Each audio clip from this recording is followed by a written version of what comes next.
what are these ideas precisely that you have developed in your book Synchronicity, and together with Peter Senge, Betty Sue Flowers, and Otto Scharmer in Presence.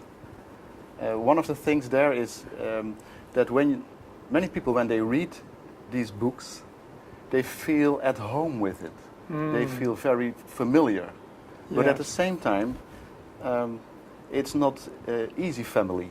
So how to get to learn this family of thoughts much better? Could you explain some more? Well, first, on the Synchronicity book, Ger, I would say that the reason, I've thought a lot about it because people come to me all the time and tell me how comfortable they feel and how it represents the way they feel, the way they think. It represents the unfolding in their life. And I am sure that it's because my story is an archetypal story. It is like Joseph Campbell's The Hero's Journey. It's an archetype, and archetypes are deeply held types of understandings of the way life is. And I didn't intend it that way when I wrote it. I just wrote my story because I felt like I just had to share it. It was more like a calling to me. But after it was over with, and after I talked with many, many people, some of whom were really experts in the field, they said, this is the reason this book continues to sell at higher and higher levels. People buy it in terms of 10 copies and 50 copies to send to their friends. It's because it's an archetypal story. And that's the way how ideas can spread. Yes. As people recognize it as typical for themselves also. Right. I mean, I was, I wasn't surprised, but I was sort of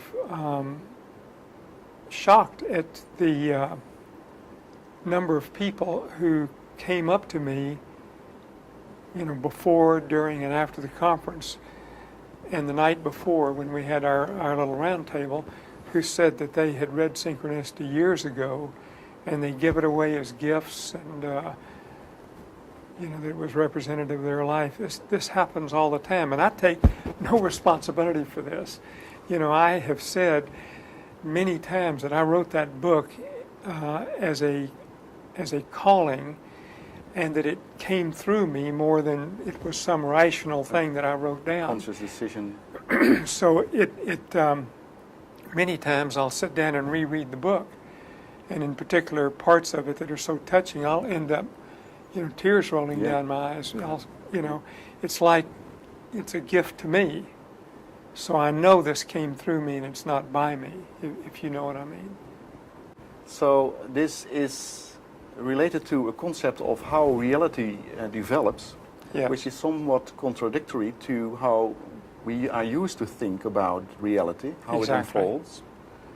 Could you elaborate some more on that? Because that's where people feel not a paradox, but have difficulty. Yeah. So look, this is the heart of both of those books, right?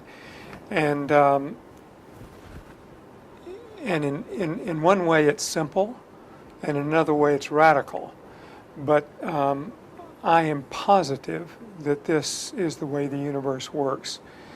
After having grappled with these ideas for 30 years, I am positive that this is correct. And when Otto and I wrote Presence, we uncovered the U process, Otto Scharmer and I, and when I wrote Synchronicity, I was less clear in 1996 when I wrote Synchronicity about this. But as I wrote it down, it got clearer and clearer. And then as I worked with Otto, as I explained yesterday, for these 5 or 6 years in this big research project, where McKinsey ended up coming in to help fund it, these ideas got clearer and clearer. And as we worked with 150 of the most remarkable people in the entire world, it became even more clear. So I feel quite secure in what I'm preparing to say right now. and that is that there is a blind spot that we all have that we're not born with, but I think it's sort of socialized into us, our education and the way that we live. It wasn't this way 500 years ago, but perhaps 200 years ago, we began seeing things in a more mechanistic way instead of a more organic way. And I think we lost sight of the inherent capacity that each one of us has to create, and the inherent capacity we have collectively in small groups or large groups in being able to create profound innovation. I think we've lost that. The fact is that we all have this gift, and when we develop the capacity to use it, which is what some of this training is all about, we can all do the things that I described yesterday and that I describe in the books and that I'm going to describe now. This idea of the unfolding, this idea that I just expressed about the way Synchronicity was written, is all about the fact that we all have this gift of bringing forth something profound and new in the world, individually and collectively. But we've lost the capacity to do that. And the capacities that you need to do that are to observe very, very precisely what it is. So if you've got an issue you want to deal with, or a complex problem or challenge you want to deal with, you must understand the current reality. What is it that the system has created that needs to be changed, right? So that is the first step. And you must do this in a deep and precise way.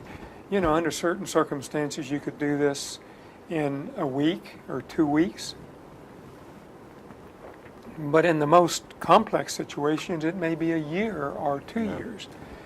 You know, when profound innovation has been created, many times scientists or entrepreneurs work for years dealing with the current reality, trying to understand it, the role that we play, the role that others play.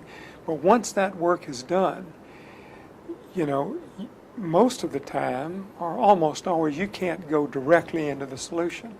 You must let it sit, and you must go to that place of deeper knowing. That's the reflection that we talk about. And as I explained yesterday, there is a colleague of ours, Brian Arthur, who has studied this for years and years and is now just publishing a book about profound innovation in technology and how these things are discovered.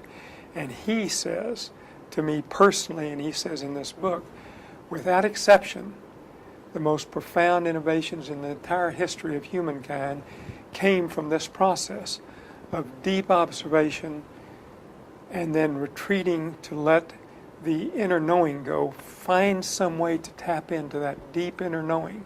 And then instead of rationalizing it, you know, and trying to think about it, you actually think with your hands and heart, and you actually use your hands to create what it is that you have discovered without rationalizing it too much, and you continue going through that U process in rapid cycle prototyping.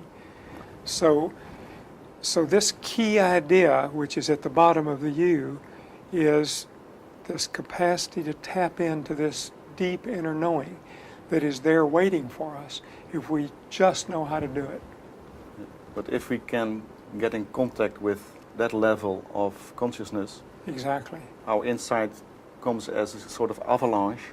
Exactly. And then there's no hesitation anymore in deciding on what is the next step and how can we, together in a company or organization, get to deep change and improvement. Exactly. So this is the way it comes. I mean, you know, as it's described by Brian Arthur, and the way that it's been experienced by us over years and years of doing this work in small groups and large groups, it comes as a flash of insight. You know, the words are almost always, it suddenly occurred to me. It's there. It suddenly occurred to me that, and then the answer was there staring them in the face. And this happens collectively as well. Yep. And so this is, as I mentioned yesterday, and on these models, it's going to the source of creativity. So the word source is the key word there. Exactly. And so what we feel is that in many cases, managers, leaders in companies and organizations, and also political leaders, try to make a quick analysis of a problem and then jump to a conclusion and a solution. Exactly. And so in our culture, it feels like that it's almost unnatural to take time to go to a deeper understanding of what is exactly the problem we are dealing with and how can we really at a deeper level solve it. Yes. So in organizations, this first telling the story that they need to take time to get Yes. to a sustainable solution, a deeper solution. That must be a hard story. It is a hard story. To tell. Here, it's a hard story, and in today's business environment, it's tough for leaders to do this.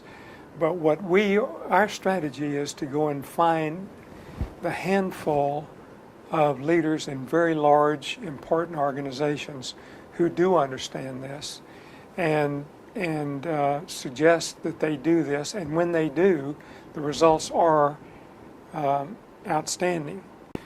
Because in the business environment that business leaders are experiencing today, everything must be done in a super fast way. To ask people to slow down is a big issue. Mm-hmm. What we are doing is finding the senior business leaders who deeply understand this and who are willing to experiment with it.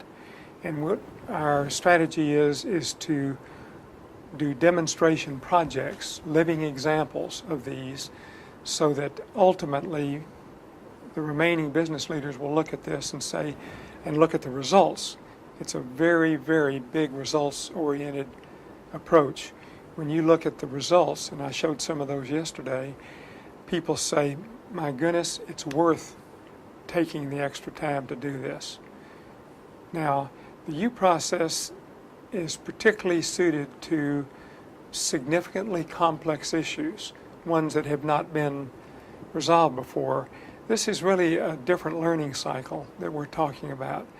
I mean, to say it's a new learning cycle may be a misconception, because really this is based on ancient wisdom. Mm-hmm. But it's a different learning cycle. The one that we're used to, it's based on the military learning cycle, and that is observe. You have a challenge, you observe, and you react very quickly. Sometimes there's a bit of planning that goes, and then it's very shallow, but it's challenge, react, challenge, react. This is a different learning cycle where you face the challenge and you go very deep in terms of observation and tapping into the source of creativity, and then you act. And Peter Senge, who is our co-author in Presence, has written extensively about this. In the subsequent to the time Otto and I uncovered this, because you remember he wrote the first book called The Fifth Discipline, Yeah. which is all about the learning organization. And the thing that he realized once he got into this is that this is an important, different learning cycle, and it's one that is it takes time, but the results are outstanding. It's an order of magnitude different than the results in the normal learning cycle.